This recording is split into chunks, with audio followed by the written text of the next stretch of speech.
Hey, Lisa, you got a little time? Oh, hello, Mary. Sorry. I'm actually at work now. Not really supposed to be using my phone. I'll send you a line later on during my break. Oh, yeah? Even if it's about your husband, George? Huh? George? What's George got to do with you? If you don't hear me out now, you may regret it later on. What are you talking about? I'll be straight with you, Lisa. George and I are getting married. There, I said it.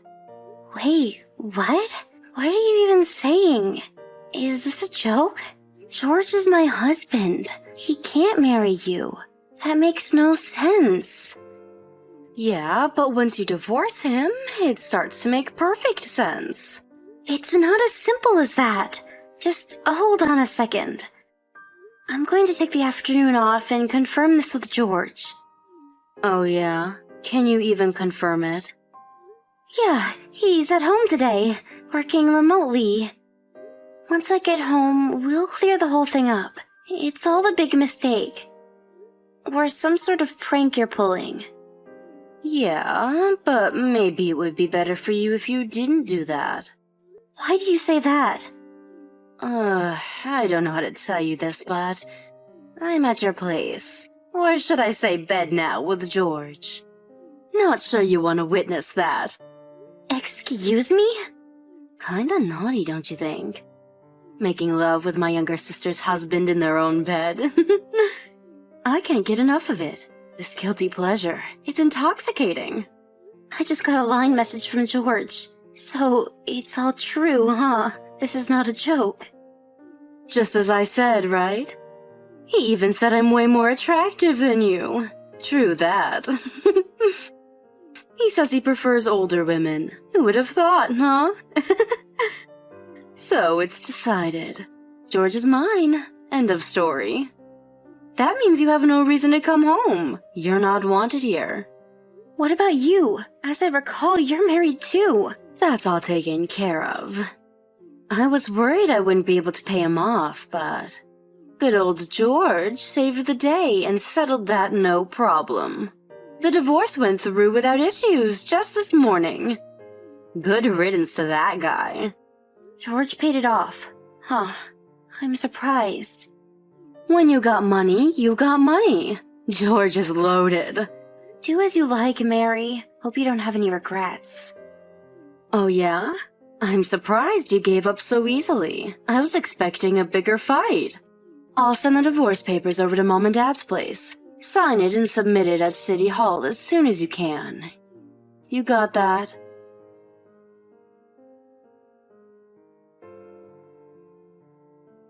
Hey Lisa, what's up?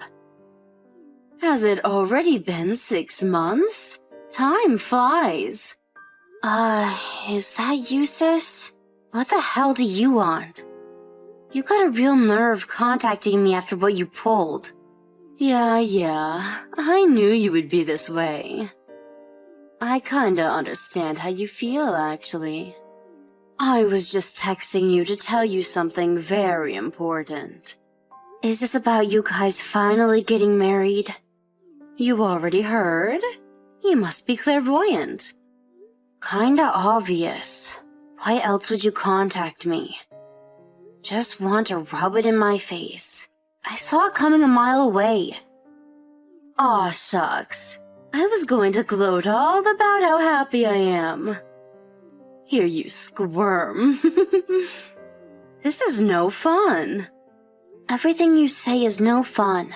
I have no interest in what you have to say. I always hated your smugness. Really pisses me off to this day. No wonder George picked me over you. Like you said, he prefers older, more wise and experienced women. What's that supposed to mean? You saying I'm an old lady? All said and done, that just sounds like loser talk. Just oozing with envy. Think what you like, Mary. I'm over it. Oh yeah? Well, if you hear what I have to say now, those feelings will come bubbling up again. I'm sure of it. What now? We're headed to Europe for our honeymoon. To Europe? Seriously? Yup, we're hitting the top spots. London, Paris, and Milan. I always wanted to see Italy. Can't wait. And here's the icing on the cake. We're having a little intimate wedding in Paris. Can't you believe it? George plans on spending upwards of $30,000 on the whole thing. I feel like a celeb. You're not serious. Where'd he get that kind of money? He's got money. That's another reason I married him. This is way beyond belief. I knew I would see those envy bubbles come burbling up. It's not really envy, more like astonishment. Astonished, envy, jealousy. It's all the same to you. You were always so mundane. Boring little relative-only wedding at a local church. You had like 2 of your best friends from high school attend, and that was it.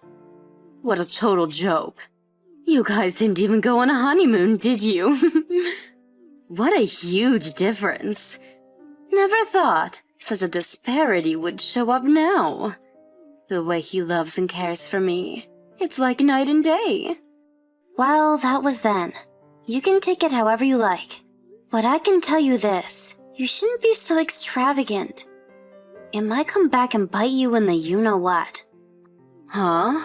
Extravagant? What are you talking about? That word does not exist in George's vocabulary. I mean, think of the debt he accumulated. The compensation to me, not to mention to your ex-husband. Not really nickels and dimes. The total amounts to over $100,000, right? And George paid this himself? He paid all that and now another $30,000 for a honeymoon and wedding in Paris? It just doesn't add up. I was aware of his financial situation. He was left broke after we divorced. You can understand my alarm. There you go again. The green-eyed monster rears its ugly head. I thought you weren't jealous. I'm just warning you. Seems a little self-destructive is all. Just saying. Like I said before, George is loaded. He has no money worries.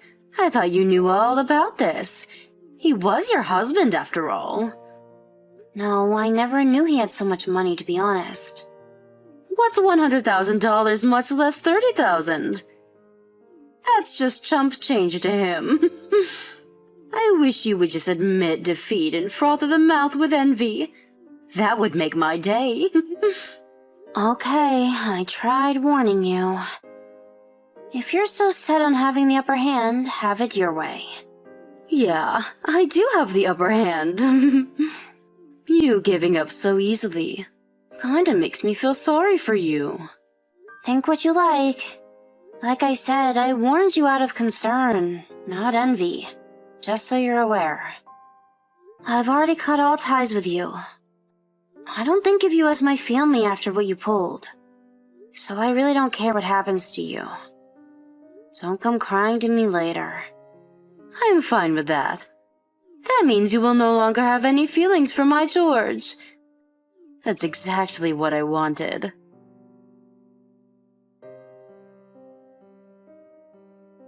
Hey Lisa, you there? Guess where we are? Yup, that's right. We're in Paris. We just exchanged vows in a beautiful cathedral. It's so beautiful. Oh yeah, I didn't even know you were gone. So, what do you want? Bet you're pretty envious right about now. No, not really. Actually, I'm feeling empathy and a touch of pity towards what's coming. Are you still harping on about that? I told you George is swimming in cash. We have no worries ahead. Full steam ahead, I say. I'm even confident in saying we're set for life. I mean, how else could he plop $30,000 down just like that? You tell me. Set for life? Really? Without any income? That makes no sense. Pardon me? What do you mean, no income? You're saying he never told you? George has been unemployed for quite some time now. Wait, what? Unemployed? Yeah, that's right. Jobless, out of a job, without gainful employment. Even if he did gain unemployment after divorcing me, I'm pretty sure his bank account is at zero after all the compensation he paid. There's no way he could get his hands on $30,000 just like that. Wait, back up a bit. What's this about him being jobless? What's going on here? Are you serious? He never told you? What the hell are you talking about? Tell me for God's sakes. He got fired from his job after they found out he was having an affair with you. Pardon me? You can't be serious. You can't get fired for infidelity. That's unfair dismissal. They deserve to get sued for this. Come on, Mary. You don't seem to understand. You said it yourself. Me? What did I say? George was at home doing remote work. When you guys were making love, right?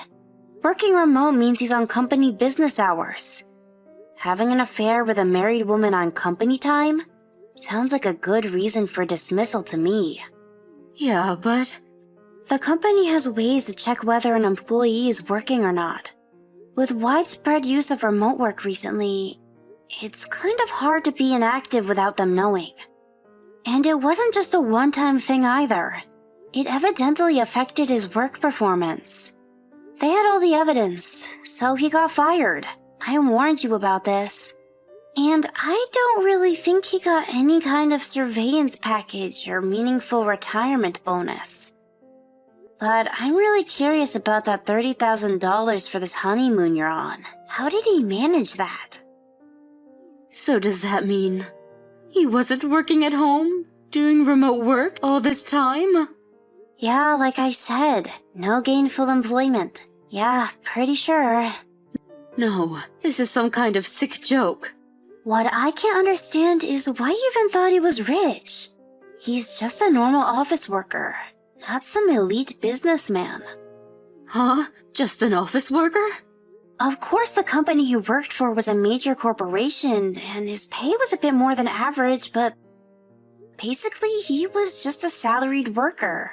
So when you said he plopped down $30,000 just like that, I was like, what? No way he could afford that. Hold on a sec. You say he's a salaried worker? I heard he was an executive, that he was making a six-figure salary. Pardon me? I saw his name on the company's homepage. Oh, that? I think you mistook him for someone else. What are you talking about mistook him for someone else? Yeah, the vice president has the same last name as George. That's probably who you saw. You're lying. I mean, come on, Mary. Think about it. George isn't even 30 yet. How could he be an executive at a major corporation? It doesn't make any sense. He wasn't even a star employee or a top salesman or anything. Just your run-of-the-mill pen pusher. Didn't you even think it was odd? This is not happening. Then why did I even steal him away from you? For what purpose? What am I going to do now?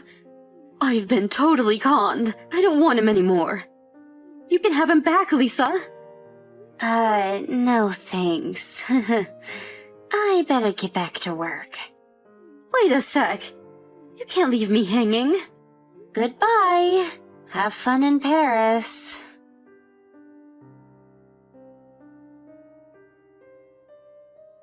I later heard that the honeymoon ended right then and there. They cut it short and came back stateside, but they weren't able to get a refund for that extravagant trip. I was later informed that George told my sister that he had gotten fired. As you can imagine, Mary and George got into a fierce argument, her accusing him of tricking her into marrying him. They eventually ended up filing for divorce.